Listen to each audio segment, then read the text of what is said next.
How to fix start button on Beko thermal dryer. All right, so all you need to do is perform some quick checks. So unplug the dryer for 5 to 10 minutes to reset it. Check if the child lock is on. It's usually done by holding the buzzer plus start button for 3 seconds to deactivate, and then ensure the door is fully closed and no delay timer is set.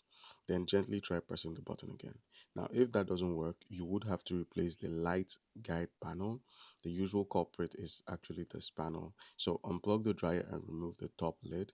Remove the front control panel, the usually done with two screws or clips.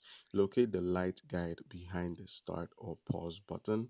It's a small plastic piece with light pipes.